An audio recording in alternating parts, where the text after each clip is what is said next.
Hello and welcome to आधा ज्ञान podcast. आज का एपिसोड डेडिकेटेड है वॉल्केनोस के ऊपर। We will share some interesting facts and information related to volcanoes. But first हम बात करने वाले हैं टोंगा वॉल्केनिक इरप्शन के बारे में। जो लोग कंप्लीटली अनअवेयर है इस वॉल्केनो के बारे में, तो मैं उन्हें बताना चाहूंगा कि it is the biggest volcanic eruption ever seen from space. Furthermore we will try our best to answer some interesting questions, जैसे कि वॉल्केनोस का रोल क्या है हमारे प्लैनेट में and why do volcanoes exist. I am Arnav, your host, and to help me answer these interesting questions I have my beautiful co-host here, Pavitra. अच्छा, मैं beautiful बन गया. Yeah, to me you're a beautiful human being, bro. Yes, and I am. Let's get back. Volcanoes के बारे में जो मैंने हमेशा एक लाइन पढ़ी है, that is, it is a mountain of smoke and fire. Yeah, right. I would love कि मतलब हम इसके बारे में आज बात करने वाले हैं. तो इससे पहले कि हम और ज्यादा बकवास करें, तो let's jump straight into the volcano. Okay, see what I did there? Yeah, okay, yeah. तो टोंगा वॉल्केनो एक अंडर वाटर वॉल्केनो है। अंडर वाटर वॉल्केनो को सबमरीन वॉल्केनो भी बोलते हैं। Okay. और ये फटा 15 जनवरी 2022 को। तो जब ये फटा, इसके फटने से जो एश एंड स्मोक का क्लाउड निकला वो अप्रोक्सीमेटली 39 किलोमीटर हाई था। 39 kilometers high. Right. And it is an underwater volcano. Right, and in fact it was so high कि ये एक्सप्लोजन स्पेस से भी दिखा clearly. I don't believe you. तो मतलब मैंने यूजुअली न्यूज वगैरह में जो वीडियोस देखी थी, मतलब स्पेस से ना। तूने स्पेस वाली वीडियो नहीं देखी? मतलब मेरे को यार पता भी नहीं, मतलब ऐसा हुआ है कि स्पेस से दिखाई है। हाँ भाई, स्पेस से सैटेलाइट्स ने कैप्चर करा इसे। I don't believe you यार, इसके eruption स्पेस से दिखा है। हाँ, रुक जा, let me show you a video. तेरे को लाइक बेटर क्लैरिटी मिलेगी कि मैं बोलना क्या चाह रहा हूँ। प्लीज। ये देख। ओए हाँ यार, मतलब ओ भाई, यार सही में तो मतलब। और तो बेसिकली ये जो वॉल्केनो सैटेलाइट्स ने कैप्चर करा है, ये लाइक टाइम लैप्स है। ये like I guess 12 hours time lapse है। तुम लाइक देख ही सकते हो कि इस वॉल्केनो का जो क्लाउड लाइक फैलते हुए मतलब अर्थ के सरफेस पे इतना बड़ा क्लाउड। तो हम इंडियंस कंप्लीटली अनअवेयर है इस वॉल्केनो की पावर से और इसके डिस्ट्रक्शन से। But according to NASA scientist, जब ये वॉल्केनो फटा तो इसने 10 मेगाटन TNT की जितनी एनर्जी रिलीज करी। यानी कि इस वॉल्केनिक इरप्शन की जो पावर थी, वो 500 to 600 times more powerful than Hiroshima bomb. This is pretty serious यार. Yeah, bro. इतना ज़्यादा। भाई, nature is so beautiful and scary at the same time. But we should dial it back one step. I just realized कि हमने story का एक बहुत important piece miss कर दिया है। हम टोंगा करे जा रहे हैं और हमने लोगों को यही नहीं बताया कि टोंगा है क्या। Because if I am being honest with you, like मैंने टोंगा के बारे में कभी नहीं सुना था इस वॉल्केनो से पहले। ओके, तो टोंगा एक कंट्री है साउथ पैसिफिक ओशियन में। Okay, it is an island nation consisting of 169 islands, जिनमें से 36 आइलैंड्स में लोग रहते हैं। नहीं, ये मेरे को मतलब पता है। ओके, मतलब नाइस, बट ऑफ कोर्स मैं आपको, तुझे पता ही है मैं कितना रीड कर रहा हूं। राइट, बट यू नो, जो लोग क्या कहते हैं, इतना ज्योग्राफी है। फिर अगर तुम इनफैक्ट मैप भी चेक करोगे, बात करते ऐसा कुछ भी नहीं है। मेरी ज्योग्राफी अच्छी है। और क्या कहते हैं, नहीं, बट स्टिल अगर तुम मैप भी देखोगे तुम्हें टोंगा मैप में नहीं दिखेगा। ऑफ कोर्स, हां, मतलब collection of this much island. या राइट। तो बेसिकली अगर जो अभी भी लोग कंफ्यूज्ड है टोंगा कहाँ है, तो जैसे मैंने बताया साउथ पैसिफिक ओशन में, it is near New Zealand. Okay, तो जो इन 169 आइलैंड्स में से मेन जो आइलैंड है उसका नाम है टोंगा टापू। राइट, टोंगा टापू। ठीक है, तो टोंगा की पॉपुलेशन अराउंड 1 लाख है और 70% पॉपुलेशन मेन आइलैंड में रहती है। ओके, बट ये जो वॉल्केनो फटा, ये मेन आइलैंड में नहीं फटा, ये मेन आइलैंड से 65 किलोमीटर दूर फटा। ओके, और जो वॉल्केनो फटा, वॉल्केनो का पूरा नाम है क्या हो गया? वॉल्केनो बोल दे। वॉल्केनो का पूरा नाम है हंगा टोंगा हंगा हपाय। ओके ओके, ठीक है। तो जब ओह माय गॉड, मैं जब भी इसका नाम लेता हूँ ना, मुझे लायन किंग का सॉन्ग याद आ जाता है, यू नो, लाइक हाँ सिविया हंगा टोंगा हपे। तो मैं इसलिए ओके। तो इस वॉल्केनो के ऊपर जो आइलैंड फॉर्म हुआ था, वो इस वॉल्केनो की इरप्शन से ही क्रिएट हुआ था बैक इन 2015। तो जब ये वॉल्केनो फटा with an explosive force of more than 10 megatons, तो उस इरप्शन ने इन आइलैंड को कंप्लीटली डिस्ट्रॉय कर दिया। इट इज बेसिकली सेइंग कि अगर मैं तुमको कुछ दे सकता हूँ तो मैं वो ले भी सकता हूँ। Exactly, it completely blue them of. उन पे कोई लोग रह रहे थे क्या? नहीं, उनमें से कोई लोग नहीं रह रहे थे। तो जब ये अंडर वाटर वॉल्केनो इरप्ट हुआ, the force of the explosion generated a tsunami, और ग्लोबल लेवल पे सुनामी अलर्ट्स इशू हुए। ठीक है, and the tsunami reached as far as Japan and the west coast of USA. West coast of USA, जिनकी geography खराब है, waste coast of USA यानी तुम्हारा अलास्का, कैलिफोर्निया, ये सब। और जो लोग सोच रहे हैं कि भाई जापान से यूएस में कैसे पहुंच गया, तो दुनिया गोल है। ठीक है, फ्लैट अर्थ सोसाइटी को तूने ऑफेंड कर। ओके, अब इसमें 100 लैंडस्लाइड होने वाले। ठीक है, तो बेसिकली टोंगा पे तो बहुत बुरा हाल हुआ इस सुनामी की वजह से। जो सुनामी की वेव्स थी वो बहुत हाई नहीं थी जब तक वो जापान या फिर यूएस पहुंची, बट टोंगा पे तो लाइक बहुत ही ज़्यादा डिस्ट्रक्शन हुआ है। तो टोंगा की like completely communication cut off हो चुकी है वर्ल्ड से। उनके पास इंटरनेट नहीं है, उनके पास नॉर्मल कम्युनिकेशन नहीं है, सैटेलाइट फ़ोन के थ्रू बात कर रहे हैं। ठीक है, तो बहुत ज़्यादा प्रॉब्लम्स है। तो जैसे अर्थक्वेक्स को मेजर करते हैं रिक्टर स्केल में, वैसी वॉल्केनोस की इरप्शन, वॉल्केनोस की एक्सप्लोसिविटी को हम मेजर करते हैं वीईआई में। वीईआई स्टैंड्स फॉर वॉल्केनिक एक्सप्लोसिविटी इंडेक्स। क्या तो ये 0 से 8 तक जाता है, जहाँ पे 0 स्टैंड करते हैं नॉन एक्सप्लोसिव इरप्शंस को।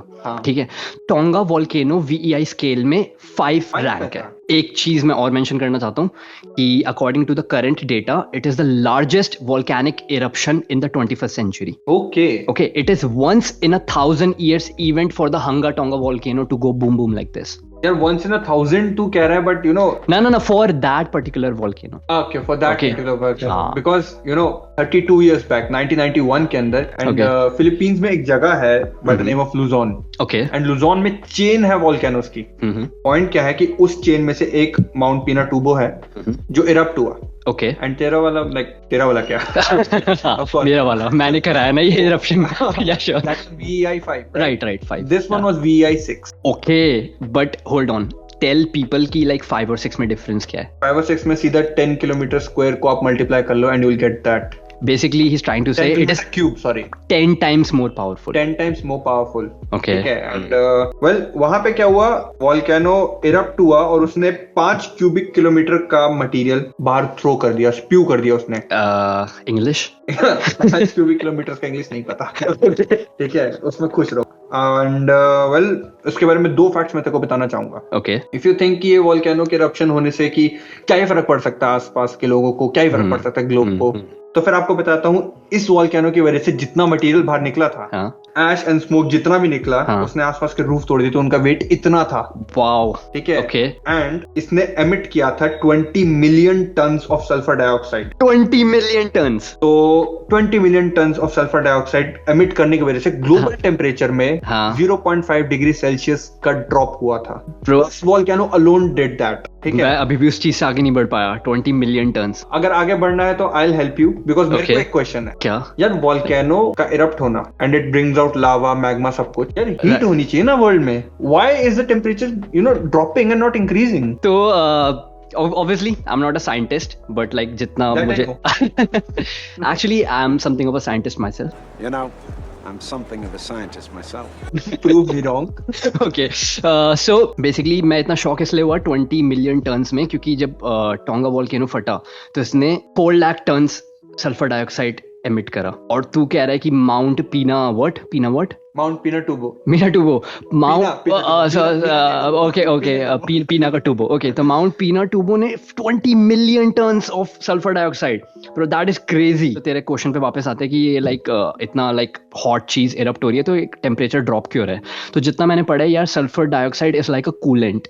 ठीक है, और अगर वो लार्ज अमाउंट में अगर एटमॉस्फेयर के साथ मिक्स हो जाए तो ये जो fine particles of ash and sulphur dioxide उसको लाइक स्प्रेड हो जाता है throughout our planet, cloud बन जाता है kind of sulphur dioxide and ash का। तो ये बेसिकली रिफ्लेक्ट बैक कर देता है सोलर रेडिएशन को अर्थ में घुसने से बाय 1 और 2%।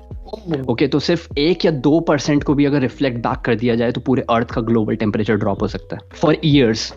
तो हम बहुत लकी थे कि Tonga volcano like underwater volcano था, because most of the sulphur dioxide was absorbed by water. Because now I got it, क्योंकि अब तूने लाइक 20 मिलियन बोला तो क्योंकि पिनाटुबो अंडर वाटर नहीं था तो उसने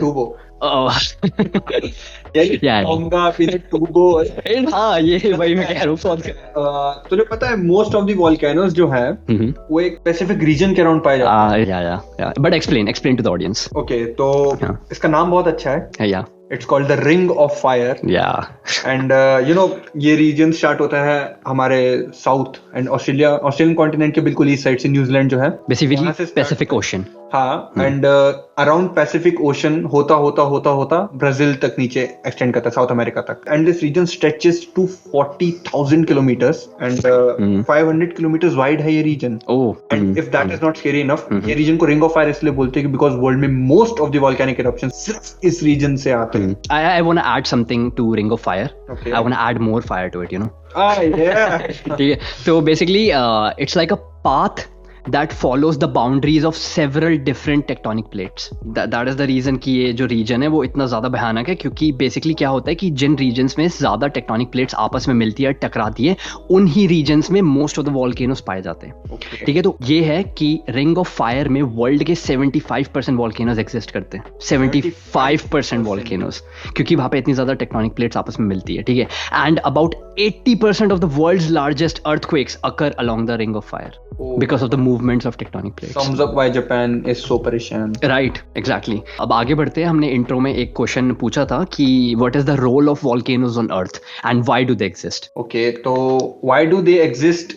I think I have a very easy explanation इस चीज का. Okay, go ahead. जब तू एक्सरसाइज करता है, हाँ, जिम जाता है, you know, तो sure. तो या जिम करने के बाद पसीना निकलता है. हाँ, दैट्स बिकॉज तुम्हारे अंदर हीट है, जो बॉडी अपने आप को कूल रखने के लिए फिर क्या करती है, उस हीट को निकालने के लिए पसीना निकालती है. okay. Consider your body as the earth, and metaphorically, and earth को अगर गर्मी लगे अंदर से, एंड यू नो अर्थ के अंदर कितनी गर्मी है, रॉक्स पिघलते हैं. राइट. तो अगर उसको वो गर्मी बाहर निकालनी है, वोल्केनो वो जरिया है. तूने जो एनालॉजी दी कि जब हमको गर्मी लगती है तो हमारी बॉडी कैसे हीट रिलीज करती है, और उसका एक आंसर है स्वेटिंग. तो भाई ये बहुत इजी तरीके से बंदों को विजुअलाइज करने में हेल्प करेगा. तो वोल्केनोस अर्थ को रेगुलेट करते हैं अर्थ का टेम्परेचर, क्योंकि जो अर्थ की कोर है it can be as hot as the surface of the sun. Okay, तो किसी भी प्लैनेट या किसी भी मून की जो हीट है वो नेचुरली बाहर आना चाहती है, कूल ऑफ होना चाहती है. हाँ. और वोल्केनोस वेंट की तरह काम करते हैं. Yes, ओके, जैसे कि एक एग्जांपल देता हूँ. अगर तुम किसी रूम में जाओ जो बहुत टाइम से बंद है और उस रूम में बहुत हीट है, तो तुम्हारा नेचुरल रिएक्शन होगा, यार बहुत घुटन हो रही है, खिड़की खोलो, खिड़की दरवाजे सब खोल दो. राइट, ठीक है, वेंटिलेशन के लिए. तो जब अर्थ को गर्मी लगती है वो खिड़की नहीं खोल सकता, तो वो वोल्केनोस की मदद लेता है और वेंटिलेशन के. हाँ, तो अब आते हैं बाकी रीजंस पे. Why do volcanoes exist?